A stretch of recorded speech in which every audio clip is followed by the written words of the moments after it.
Hello and welcome to another episode of Power On Podcast Portable. I am one of your hosts, Sushi B, and with me, as always, is the magnificent Motogaru 553, better known as Taylor. How's it going, Taylor? I'm doing good. How are you doing, Sushi? I'm doing all right, except for my little slip of the tongue there. That's all right. Sorry about that. 5. My pretty sad when I can say. Never mind. Let's just keep going on. So today we have another episode in store for all of our listeners, and it's a pretty good one. And we are looking at the Zone of the Enders franchise. Yay! At least the two core games. We are not going to be covering the GBA game. Right. And we are looking at the first Zone of the Enders game, as well as Zone of the Enders 2. Indeed.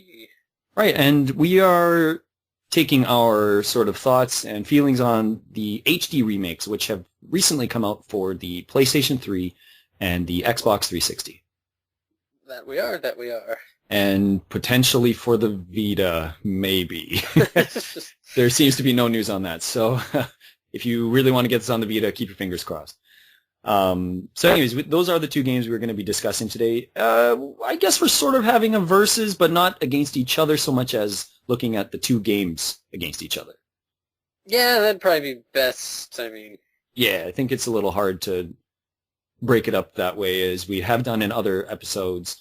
We didn't really specify prior to this episode that we were going to do that, so I think it's more general overview of the two. Yeah, let's just look at them as in, okay, let's look at the first game, this is how it is, this is the second game, and sort of base our thoughts on that, and then maybe we can kind of choose which one we prefer. All right. Now let's do it. So, I guess the best place to start would be the first game, and that was simply titled Zone of the Enders.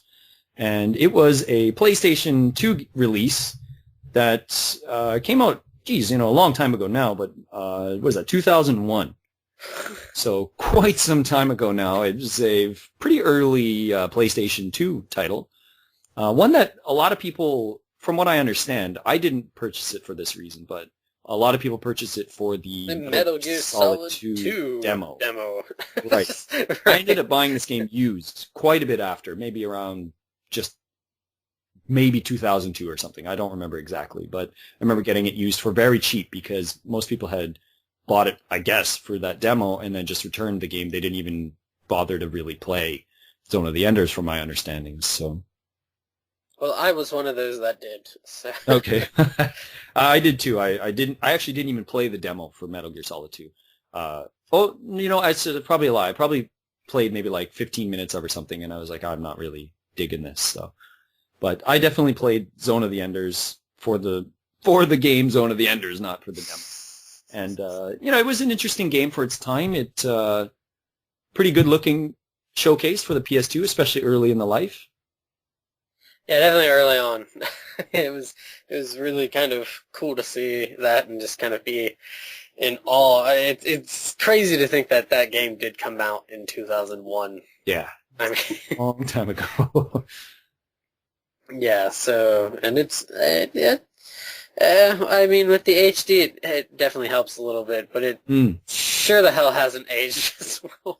No, it really hasn't. Some of the lighting effects and stuff have been upgraded and look pretty good. And some of the sort of drones and other mechanical things in the game look pretty decent.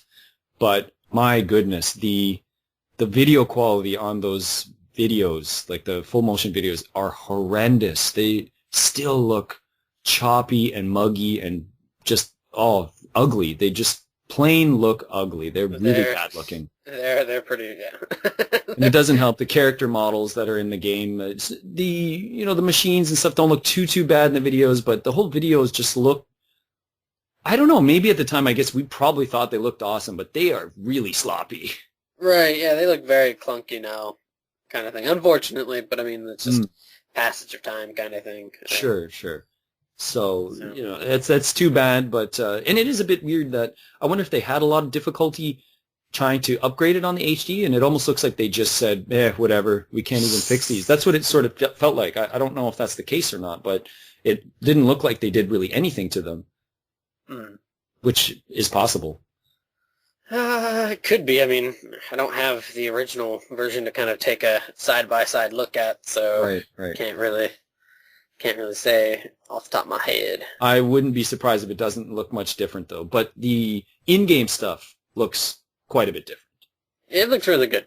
Yeah, it's I would say. pretty sharp.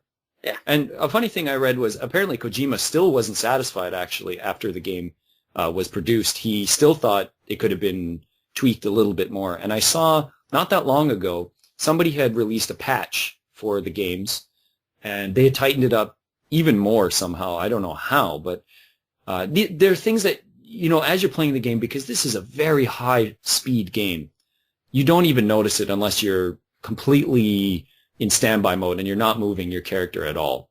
Then you might notice like some of the jaggedness in some of the lighting effects and stuff. Oh, And right. This person had sort of cleaned that out so that it looks even sharper. Mm-hmm.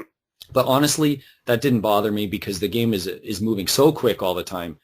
You're rarely in a sort of standby position that you don't really care about that stuff. And I'm not that much of a graphic person where I can really tell the difference all the time, so didn't really bother me. But it was interesting to see the side-by-side that this guy had upgraded the game even beyond what was already made. Snaps. Yeah, I'm not too horribly pinned up on the graphics. I mean, yeah, you can say they're ugly and stuff, but I'm not gonna. They don't.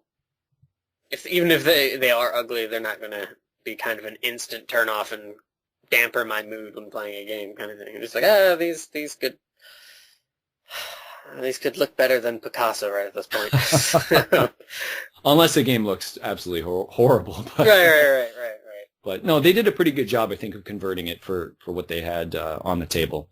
Mm-hmm. And yeah, so why don't we move on from the graphics? I mean, this is something that's pretty much the first thing you're going to notice. Actually, you and I were fortunate enough to see it in live action when we were standing in line in TGS, actually, in 2012. We were waiting to play Ys Memories of Celceta.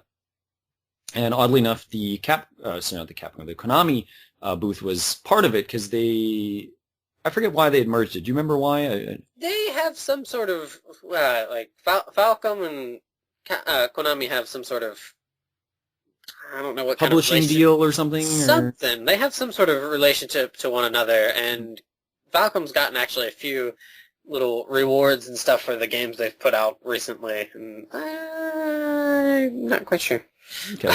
Well, 2011 was the same. We also went to the Falcom booth, which was part of the Konami booth as well. Right. We're not talking about it. Anyways, in 2012, we were standing in line, and I remember, we stood in line quite a while. So yeah. we were having good discussion and conversation, obviously, but there are a few times I know, the conversation dies out, and both of us had our eyes glued to, particularly Zone of the Enders 2 looked really good. Oh, and I they remember had that we were watching. damn strobe light. Oh, God. The lights were just flashing, and we eventually got to near the front of the line for Celceta, and the people behind us were playing it, and we could kind of watch them play a little bit, and it was kind of neat to see play the little demo of maybe 5-10 minutes or something.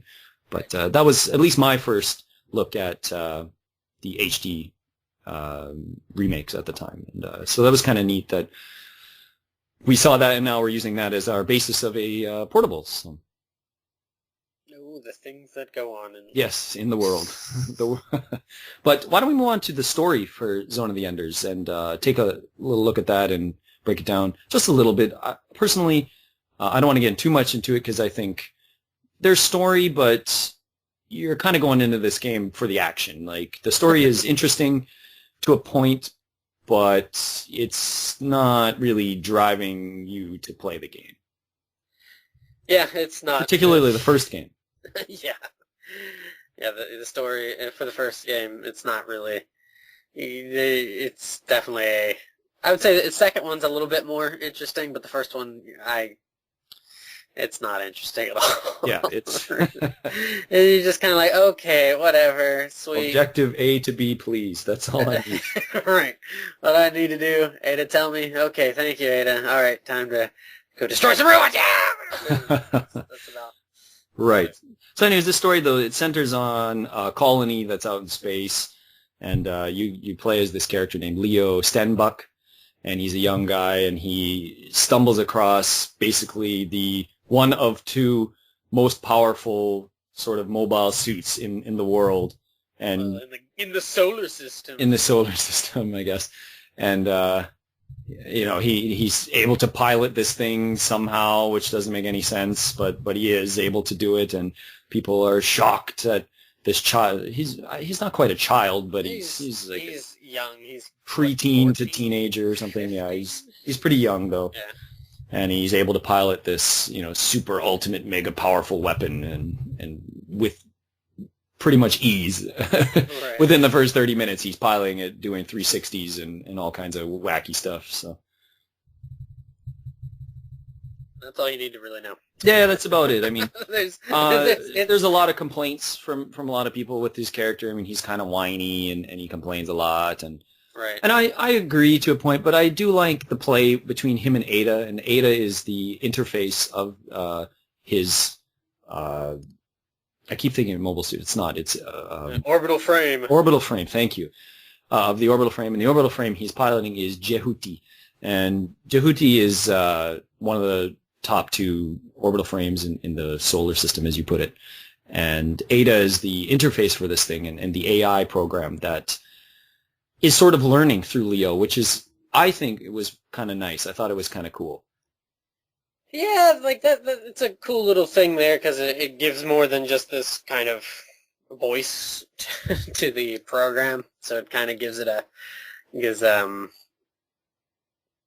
more of a character to it. But especially seeing Leo's so annoying, and like everybody in that game is really not. It's not. You're more so interested in whooping ass with Jehuti than any of the characters. Right. Outside of Ada. I liked Ada though. Yeah, Ada was a cool character. That's saying something that you can make an AI that's the coolest character in the game. I mean, well, when you have Leo as your main, it's not too hard. Yeah. But Leo does play nicely into helping her sort of learn as an AI, and I like that. As much as he is sort of whiny and a bit annoying, it's more so when he's confronting other characters in the game that I dislike. When he's dealing with Ada, aside from his voice acting is not that good, he doesn't bother me as much. Maybe it's because of Ada. Ada's always got these kind of obviously robotic and empty responses to everything he says. Mm-hmm. And the one funny comparison thing that I thought, though, is I really, really, really think whoever helped write the script, whether it's Kojima or somebody else, they probably love Terminator 2. The whole, the Terminator's learning from this young kid about, I can't kill people and all this stuff. That's the vibe I get from Ada and Leo in this game. Yeah, okay. A lot of that. I don't know if you've seen T2 in a long time, but there's that whole play of a robot learns to be more like a man, not just, it's not just a killing machine. It's yeah, I haven't seen that since they abused it on TV so many years ago. Well, I don't think it's on TV as much now. Thank God. I think you're safe to go back to T2 like and enjoy the wonderful world of T2. It's still a pretty awesome movie. So that's sort of the vibe I got, though, like robot learns from man sort of thing. Mm-hmm. So, but as you said, the story is just, it's there. It's just to push along what's going on, and you're just like, okay, let's do some more objectives. So, yeah. Let's save some people, okay. Yeah, so let's move on from that story a bit, and what do you kind of think about before we get into gameplay, but what do you kind of think of the setup of the game? So, with this game, you don't really just progress in a linear fashion. You're given this map space, which is the colony, and you're flying across it to different places and moving from one to the next, and you can sort of choose where you'd like to go next. And you can avoid certain spots if you want to. I like that. Honestly, for this game, I love the backdrop for it. The fact that you have Jupiter just kind of chilling right there. Right. It's such it's mesmerizing. It's really a gorgeous kind of thing there. And to have that kind of sitting there, and then you go in through this very polygonal... As you look down on the cubes and squares. You're like, okay, they made it work. I like how they did that, and it's not just mind you, I don't mind that they went linear with 2, Right. but I like how they kind of did it with the first one here. It's like, okay, cool. It's not really meant to be something that's linear. You have to kind of fumble around to go to these different places for things. So. Which does make the game a little hard, though, because although there are tutorials in the game, the first time I played the game, long time ago, I got stuck on a part because I had no idea what to do.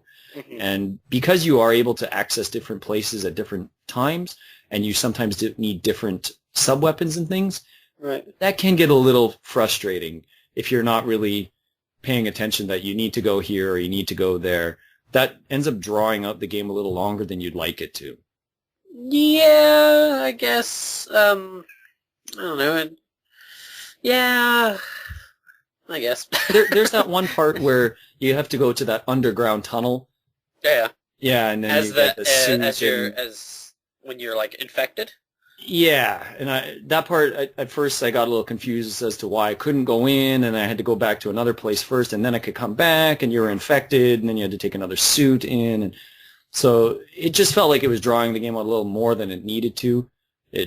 It's not a bad part of the game, but as you said, you kind of feel like you just want Jehuti and just to fight. You don't really have concern for this stuff. You're just because being infected sucks. Yeah. One hit kills in that game. That's, right. But yeah, so I don't mind the setup. I do, as you said, I do like the sort of scope of the area as you're flying and going to the different spots. Mm. It is a little slow. You can sort of use a booster, but I like the sort of dome that's around it with a little sort of, almost looks like orange stars, like that sort of cover this dome thing that you're in. Right. Because it's a space colony. I like that. I thought that's kind of cool. But yeah, I don't mind it that it's not that linear, but I probably would have preferred if it was a little more linear. Okay. But that's just my thoughts. So, sir, where would you like to move on from there? Why don't you steer this vehicle a little bit? Let's see. How about just the controls and the gameplay itself? Sure. I mean, that's kind of important. Yeah, for a game that's this fast, it's very important. Yeah, and you could definitely see that they for what they were trying to go for the first time through, it wasn't too terrible. Mm. It was fine. Yep. I don't know if people like Zone of Enders or even really kind of tried it, but when I first played it all the way back in 2001, it was fun. You know, it was just kind of like, this is cool, this is nifty. You know, you're like in one of those mechs kind of thing, I guess. It's like a mech game, what a mech game could be kind of thing. Right. And but it was divorced from all the Gundam mythology and all that, so it's its own kind of thing. And it's like, okay, this is cool. I can dig this. I can enjoy this and play it. It's a little clunky. Oh, there's some clunky parts, particularly in battle. Right, it's a little clunky, unfortunately. Yeah, A little unresponsive at times. Yeah, and it's probably the big. Trying to think of the big issue that I have with it is more so that's like if you get into a fight with other frames, it usually just boils down into like a 1v1 kind of thing. Right. And the others just kind of sit pat and wait for you to kill their. They're waiting their turn. It's kind of silly actually that they all sort of scout in groups of 2 or 3. And as soon as you start fighting one, the other guy backs off and just waits for the other one to get destroyed. They don't kind of gang up on you, which is really strange. It's strange, but I think it's probably because it was their first time trying to do a project like it that it ended up being that way. Maybe, I don't know, maybe that there could have been some sort of development issue as well, right? Or as you're saying, maybe, they couldn't quite keep the pace of the game at that speed while having multiple things going on at once. Yeah, maybe they would have to like completely scrap like how they were doing the battles and then kind of change it. It could be the controls and stuff because you have to use the 2 joysticks. Right. And you don't normally go up and down. No, and that camera is just fidgety as hell. Like, you'll try to face one way, and then you'll be like, oh, it's right behind me, and just turn around, and then you can't turn around properly. And the first game has really bad camera issues. Right. And it's that's a big downer is that kind of the camera thing, and how you kind of move elevation is not up and down, but triangle and X, so it makes Right. it a lot harder. A little weird. Your sub weapons are absolutely useless for the most part, out of situational. Except for one out of situation. The rest of them. Well, two. You need decoy and the sniper. Sniper, I guess, but I think technically you don't need the sniper. I think you can blow that one thing up without it, but whatever. Anyways, particularly one you need. Right. If you don't use this particular one, you will die. So. Okay, let's sort of just wrap up with combat then, and then we'll move on to the second game. Okay. So the combat in this game we've already touched upon is we get sort of teams of frames that come at you, and usually 2 or 3, depending on what type of frame they are. We have different kinds, and some are really easy to dispose of because they're really lightweight type fighters. Oh, Raptors! Yeah, the Raptors are pretty easy. They've got like the 2 little, almost like lightsaber type hands almost. Right. They're kind of funny looking. I like them. They kind of look like vultures almost, like kind of robotic vultures with the way they have this long neck and spine and stuff. And they're pretty easy to dispose of. But then you've got the mummy. I forget head? the mummy heads. Yes. Oh, geez. Sometimes those things, if they get you in the corner, they have this double laser beam attack that can just take off health like nobody's business. They're really tough sometimes. But luckily for you, you have this sort of power bomb move that you can just bomb them from across the screen, and they can't do anything. So. Right, yeah, just charged up. I mean, if you do get hit when you're trying to do it, it'll kind of crap out, but... Right, but it's pretty easy to get that move off, so... Right. But, like, the combat's pretty good. It flows pretty well. The thing is, in this game, you have a sort of small machine gun that's on your hand, which, unfortunately, is actually pretty useless. Like, because other frames also have a shield ability that you have as well, that they can block those bullets. So even if you hit them with maybe 1 or 2 bullets, they're more than likely to put up their shield right away and block it. Mm. So the gun is not very effective for the most part. The sort of bomb move where you're able to sort of get this fist of power and shoot this sort of ball of energy across the screen can be effective, but not against small, fast units because they're just too fast. They move out of the way. Mm. So it can be effective, but it's often not. You have a sort of laser beam attack where you're using your boost that can shoot across the screen. It's effective. Problem is extremely weak. That leaves us with pretty much one weapon in this game, and it's the killer. It's going to be putting a lot of X's on the side of Jehuti for kills, and that's the sword. I mean, the sword is where it's at. You need to use this sword a lot. I mean, once you've perfected that turbo sort of joust move where you just dive at guys with the sword, that's it for everybody. I mean, you can use that spinning burst attack. It can be useful, but once you learn that speed diving attack and you can just basically avoid all shields and stuff, you're set in this game. You don't really need to do anything else. Pretty much. Well, what did you think of like the bosses themselves in the game? Oh, the bosses are pretty good. They're challenging. I like the one where you do need the sub-weapon decoy. Mm-hmm. Although I died maybe 5 or 6 times because I just couldn't figure it out that I needed the decoy. I had no idea what that was all about. Mm-hmm. I like that boss fight. So it's challenging. A lot of the bosses are actually pretty challenging in this game. Aside from the main enemies are pathetically easy. So it's a little bit of a sort of odd balance, but Viola can go to hell. Like yeah, Viola's, yeah. Or Viola. Or whatever her name is. Yeah. I absolutely despise her.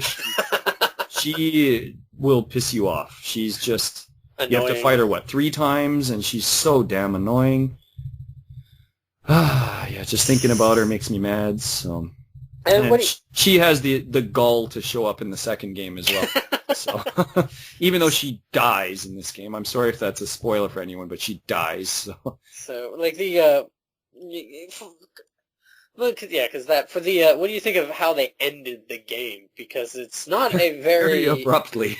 it's very abrupt, but it's not a very typical kind of Mm. way to end a game. You think you play it, and then all of a sudden you're just getting rocked, Oh yeah, and you just you get rocked. because the probably maybe the outside of Jehuti, it's the one of the more iconic characters or images in the game is Anubis. Right, and Yeah. this is the yin and the yang, right? Right. He is one side, and then the Anubis is the other. And I mean, the first time I got to that, it was pretty cool.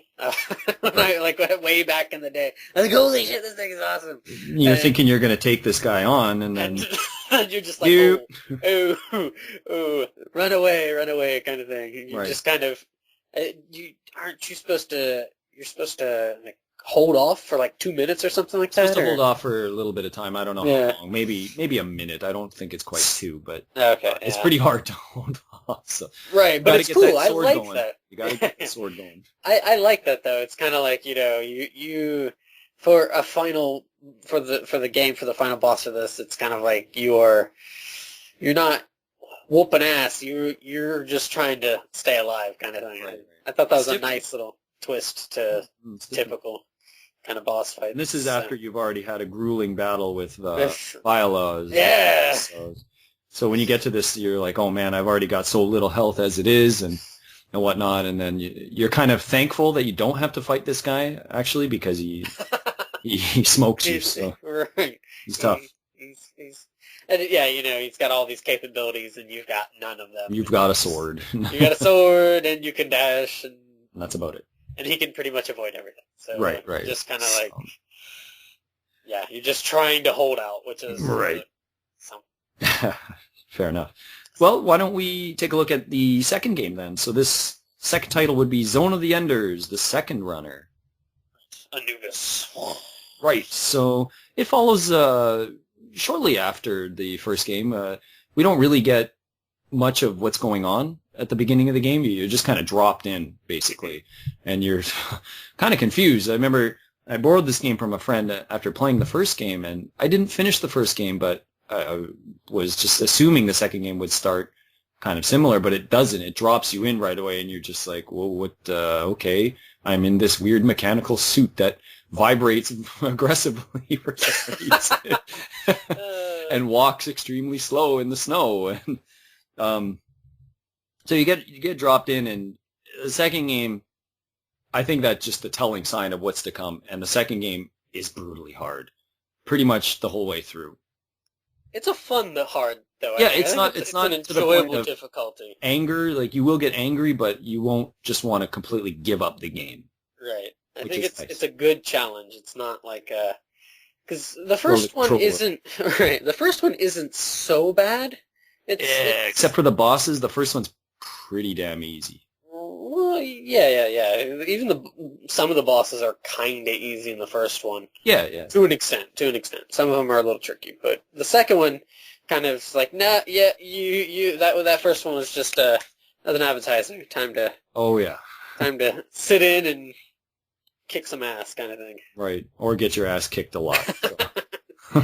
And I think it helps that it kind of transitions from Leo being the pilot of Jehuti to good old Dingo. Right, a more experienced sort of military man, if you will, who's Right. sort of given up the cause because of his own personal reasons and such. So. And so it kind of delves into that as well as going into more of like who the hell is actually piloting Anubis and what's Right. actually going on Mars all of a sudden. You're just Right, you've moved to Mars, and the only thing about the second game is the story gets really confusing fast. That's the thing. It brings in too many elements too quick. and if you're not paying attention, you'll be like, what's going on? Right, and it's a pretty short game. Both of them are. It's a pretty short game, so you're getting a lot of information in a very short span, but Right. a lot of it's going over your head because they're just bringing in so many details upon details upon details. I don't mind it. I just felt a little confused a lot of the time that I sort of gave up after a while. I just thought, okay, the main objective here is Dingo wants to fight this guy because of this, and that was all I had to kind of know. Yes, there's and this battle's going on, and we need to stop these guys because they're taking over the planet and they want to destroy this colony and such, but right. Suddenly all these other characters just start getting dropped in, and they're, hello, I'm from the 17th Fleet, and it's like, okay, get out of here. I don't need you. I've got Jehuti. So we get some characters like that, but Dingo's cool. Dingo is sort of forced into using Jehuti, though. He's not really too keen on being a part of the battle again. He got out for a reason, and right. He's dropped back into this frame, and he's, we can kind of spoil it a little bit, I guess. His heart's going to crap out, basically, if he doesn't pilot Jehuti. Well, yeah, because, it's really early on, but he gets gunned down by, was it Norman? Right. So he's blackmailed. Right, and so, yeah, he's kind of forced into this by kind of being connected to Jehuti's power system. Right. So if good old he tries to if he tries to hop out, he starts dying. He starts to cop out. so that's his way of kind of keeping him in the most literal cockpit in gaming history, but it's also kind of, because they do that really early on, it kind of, okay, you got to take out this asshole, and this asshole happens to be the one that is piloting Anubis, right? Kind of thing. So. All right, so that's a decent look at the story. Now, the presentation of the story is done a little bit differently too in this game, where we get a little more anime look to the characters instead of going for the full motion video. Right, and I think it helps a lot. It helps a lot, and particularly with this set of games on the PlayStation, or if you have the Xbox version. It looks so much better. It fits so much better. It runs a lot smoother. The only thing is, again, it gets a little long-winded at times where you're just looking at these two characters talking and they're not really doing anything. Right. That can get a little bit boring, but as a whole, the presentation is a little bit better.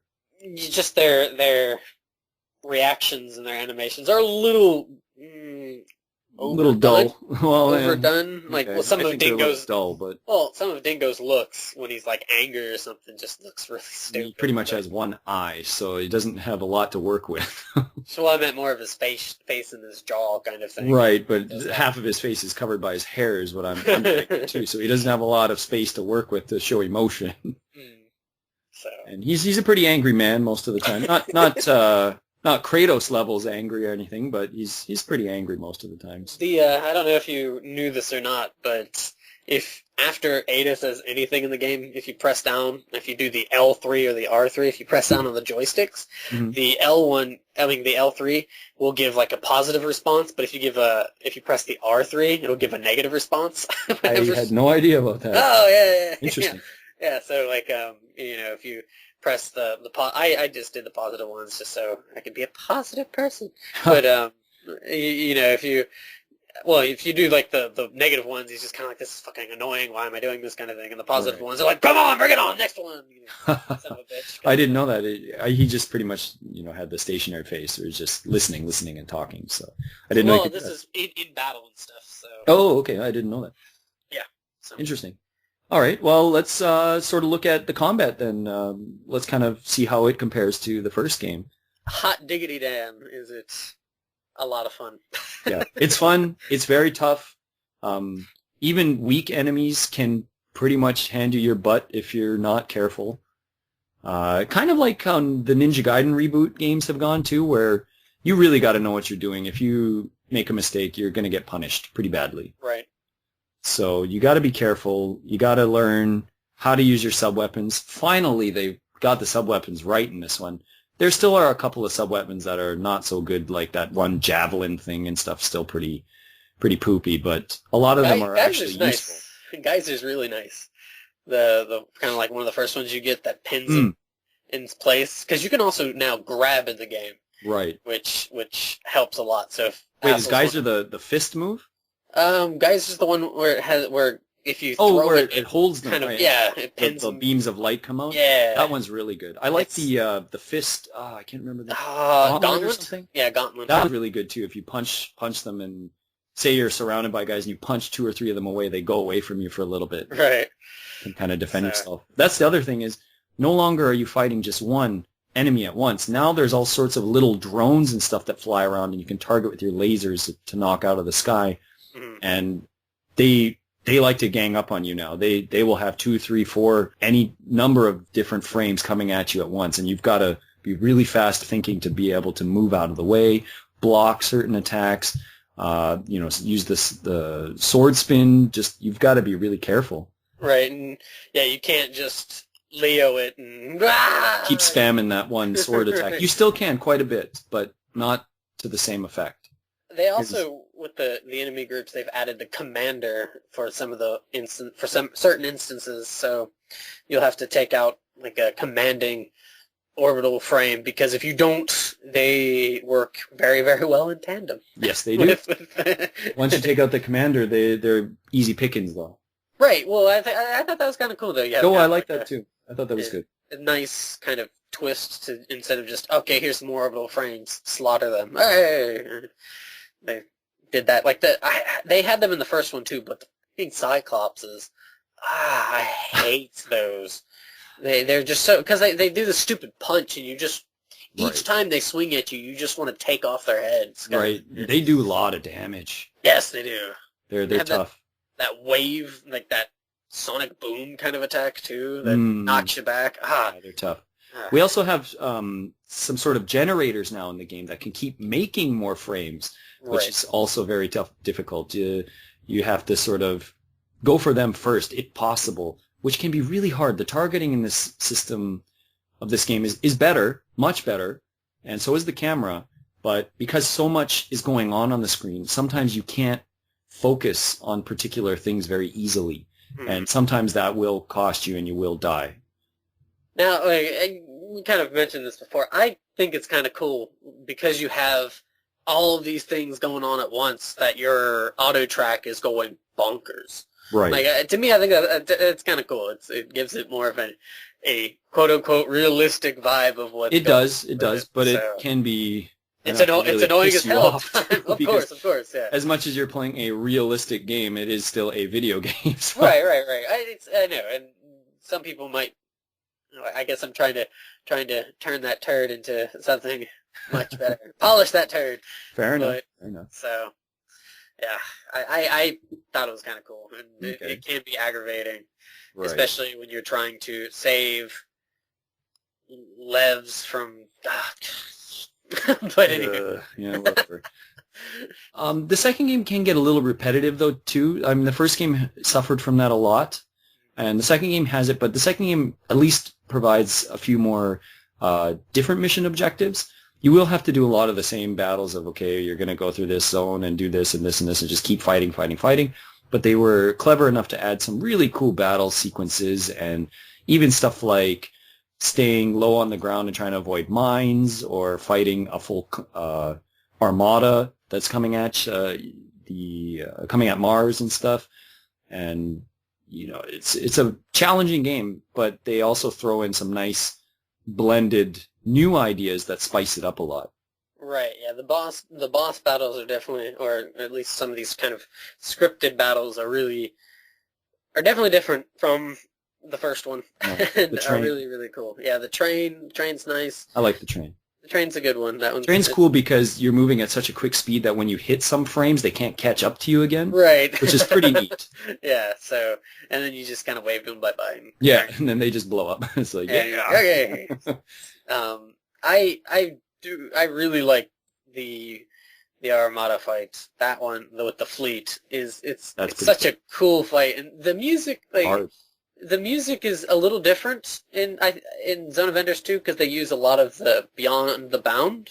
They use that song differently throughout the game, and I just really like that song. It's a bit repetitive song, but I just really like that song. So hearing that throughout the game, you're just like, yeah, kind of thing. And at that point, it's kind of playing like a non-vocal version of it, and so you're just like, oh yeah, this is time to get serious. And it is slightly difficult if you don't know what you're doing. The first time you play it, you are going to have troubles with it. Oh, the Armada?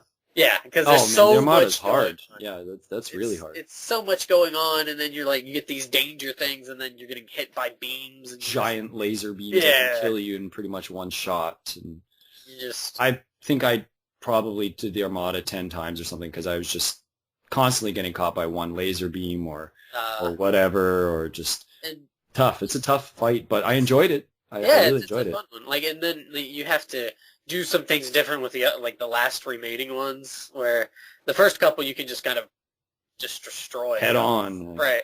But then they kind of like, well, shit, we need to start. we need to start. Evasive protecting maneuvers.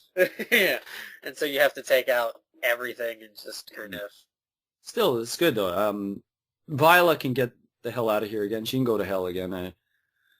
Why do they have to bring her in this game too? I mean, I do like that they sort of introduced her and she's not just boss battles. They sort of used her as a way to help teach you how to use some different things in the game. But still, that doesn't make it any more viable to have her in this game. She should have been dead after It was just the AI. It was still annoying enough because now they could put her in the third game if they ever make it to be like, oh, the AI came alive again, even though you disinfected it and yeah. And, yeah. So she's frustrating in this game. She really bothers me. Yeah, I don't know. Yeah, it's also kind of a way to connect Dingo to everything. It feels like A little bit. Yeah. But I mean, his connection to the first game is Anubis, which is a mystery in the first game. So right. I think there are other connectors there too besides Viola. I think I know, Viola but is not that much of a connection for him, honestly. Eh, She is, but not that much. He knows she's not alive anymore, so I guess he speaks to her as if she's alive though too. So, but anyways, yeah. So what else do you want to kind of sort of wrap up with? Anything the else? characters aren't nearly as annoying. I don't find Ken as annoying. And Ken's okay. She's when she's falling and you've got to pick her up from flaming hot lava and stuff, she's annoying. But otherwise, well, her voice isn't that bad in the Japanese one, so I don't mind her as Yeah. well, yeah. yeah. Well, I actually like that. That was kind Anubis is pretty cool. You get some pretty cool battles with Anubis. Really tough. I mean, we talked about the sword being so dominant in the first game. It's less dominant in this game, but for the boss battles, you have to learn properly how to use this sword, like Right. for sword play, for just certain strikes and stuff. And I don't mind it. I liked it, but it also led to a lot of frustration. A lot of, like, I'm just going to be completely honest. I died a lot in this game. I probably died 40 or 50 times. Woo! That's just a guess. I mean, it could be less, but if I had to guess, it's probably 40 or 50 times I It died. says it at the end when you use continues, or if you. Oh there's that yeah, thing I at the end. don't even remember. I did play this game a little while ago, so but I just remember the last battle is pretty tough. No, the last battle is Timing. easy. The last battle, the penultimate fight in the warp Yeah. kind of, that's a little tough. But Yes, that's right. That's what I'm thinking. The warp area is really tough. right. It's That's tough, a but lot it's, of time. it's like the culmination of all of the skills you're supposed to learn throughout the game, because you have to use the boost at a certain point. You can't just always be using it and all that kind of stuff. Right. You can't. The big giant red laser beams coming at you, and Right, and when you first play it, you're going to get frustrated you're gonna get crushed Because- a few yeah. times probably. because that thing takes off nearly a quarter of your health. Oh yeah, And it's tough. And it's tough, but it's a cool fight. And It's a cool fight, but at the point you have this new skill, it's probably it's a pretty beastly thing. It's the zero is. shift. yeah, zero shift, which essentially means you can move at the speed of light. Right, it bends space and time to the point where you can move faster, or at Right. least look like you're teleporting.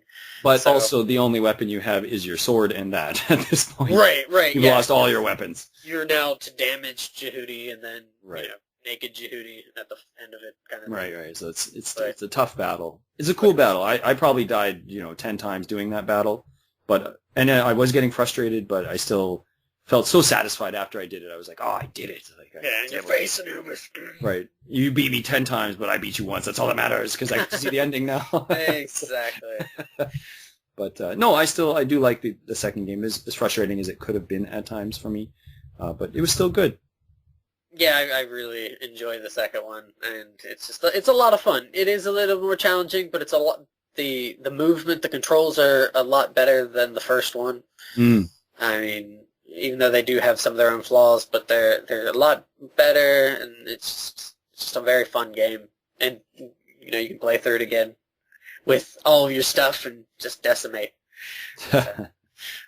Nice. Anything else you want to sort of cover there? I don't know. No? Well, I've got So, something short that we can do, and it is the 10 Degrees of Taylor. And we're actually only going to do two things for the 10 Degrees of Taylor this time. And that is we're just going to sort of rank the first and second game's main characters. So we're going to rank Leo, and we are going to rank Dingo. And we're going to kind of put Jehuti out of this, because if we put him in, it's a little unfair, because in the second game he does have a few more power-ups and stuff and a little easier to use, so it wouldn't be really fair to judge them that way. So we're only kind of looking at the characters of Leo and Dingo and how they are used in the story and what they do. That's all we're doing. So no designs of them. It's pretty obvious that Dingo's design is a lot better than Leo's. Leo's is very, very generic, so we're just going to look at sort of their role in the story and what they do. So let's start with Leo. Is piloting ability included? No, because I think that that sort of plays too much into how Jehuti is used in the games. So fair enough. Well, outside of really helping Ada find herself as an AI, Leo can bite a big one. I don't like Leo very much. It's one of those tropes that I just don't like. I'm not the biggest fan of. Here is this savant-like character, and they have to deal with, this, trying to save pseudo-girlfriend / what about my family? Oh, my daddy doesn't love me, or oh, mommy doesn't love me. Wham, wham. It's at that time and age kind of thing. No. The coming of age. The coming of age kind of, yeah. And he totally takes it like a beta fish loser All right, boy. so what does Loser Boy get then for a score of 0 Boy, to 10? Solely because he helps Ada, I would throw him a 4. Oh, I'd give him okay. a 4. Being generous, I see. I'm going to give him a 5. I don't hate him that much, but I certainly don't really feel like the story is motivated by him. As I already mentioned, I do like his interplay with Ada. It really helps the Ada character shine through a lot more. So I'm going to give him the extra point that you're going to not give him. So. Well, yeah, he's the what's the word? He is not pushing it forward. It's the everything else is kind of guiding him. Right, everything's happening around him, and he's just sort of the victim. Right. Right. All right. So what about Dingo then? Dingo's a bamf. What else is there to it? I mean, not only does he get shot a few times, but not only does he get shot a few times, he's able to bag himself a nice pair of space titties, and I Pilot's Jehuti like a mind man.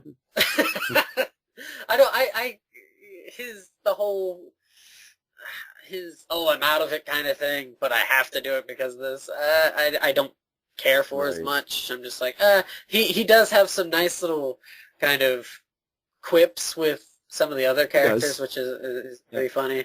Right, when Ken's confessing something, he's like, "Yeah, it was pretty obvious.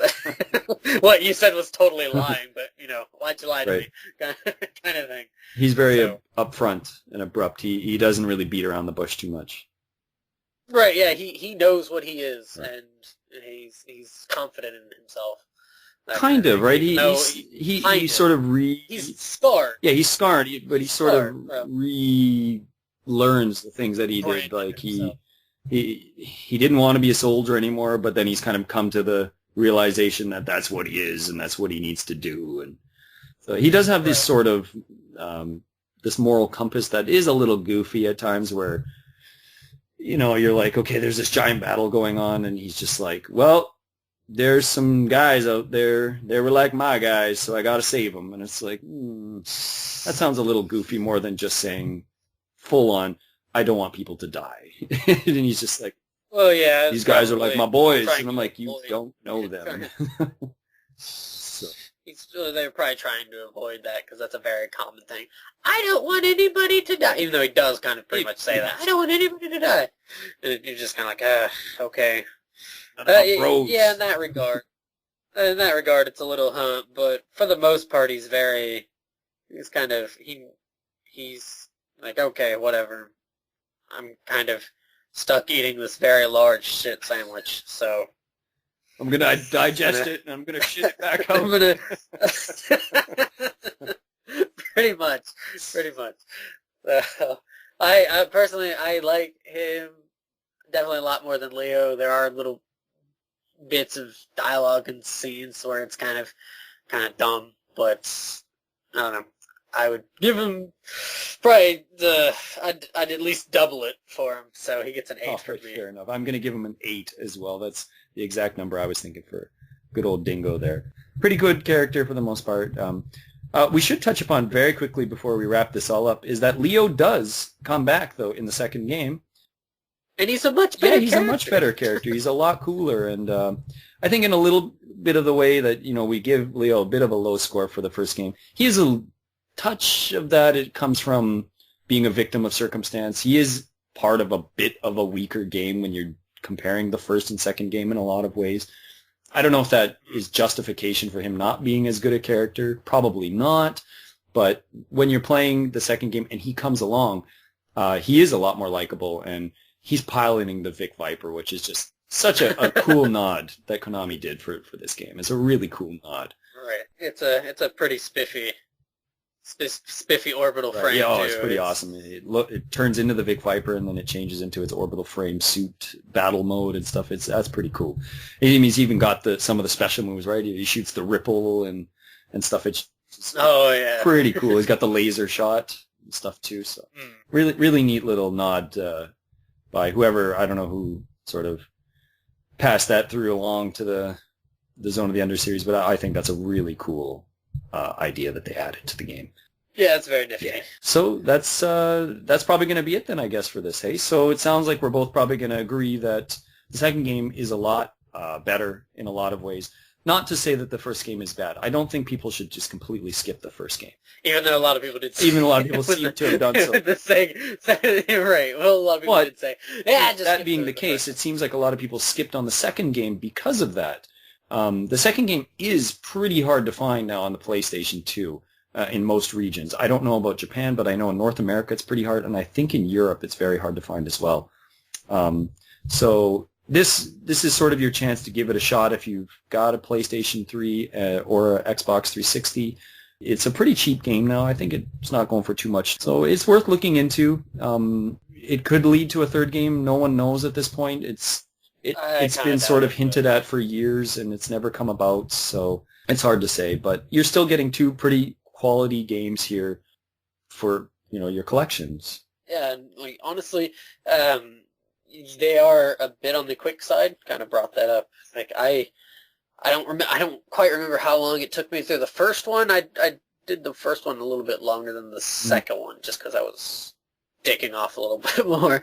But I seriously beat the second one in about six and a half hours. So. I think I beat both games together about 14 hours, and that's because I was playing very poorly. So if I played them again, I'd probably do it a lot faster, maybe 10 hours for both games I could see happening. Yeah. So most people seem to say that the second game is a little bit shorter.